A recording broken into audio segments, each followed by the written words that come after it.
వెండిని శోధించి నిర్మలము చేయువాడైనట్లు కూర్చుని ఉండును.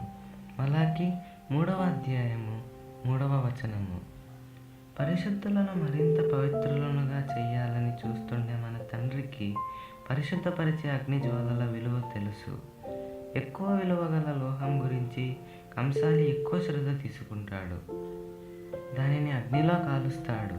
అప్పుడే కరిగిన లోహం దానిలో కలిసిన కల్మషాలతో వేరై నిర్మలం అవుతుంది. మూసలో పడి కంసాలికి అవసరమైన రూపును దిద్దుకుంటుంది.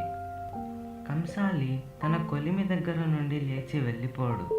లోహం కరగడానికి అవసరమైన వేడిమి కంటే ఎక్కువ వేడి దానికి తగలకుండా జాగ్రత్తగా కనిపెట్టి చూస్తూ ఉంటాడు.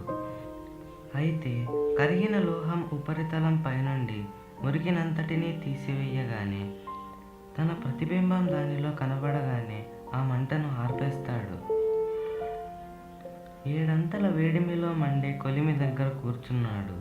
వెండి కరుగుతుంటే వంగి చూస్తూ ఉన్నాడు. ఇంకా ఇంకా మంట పెంచాడు. లోహం ఆ దహనానికి తట్టుకోగలదని తెలుసు తనకి.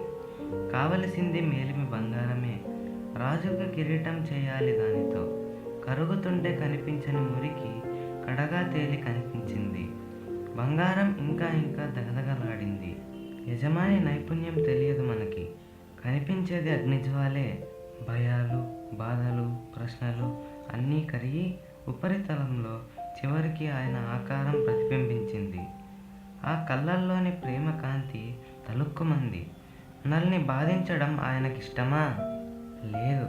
ఈనాటి శిలువ నానాటికి మనకి లాభమే.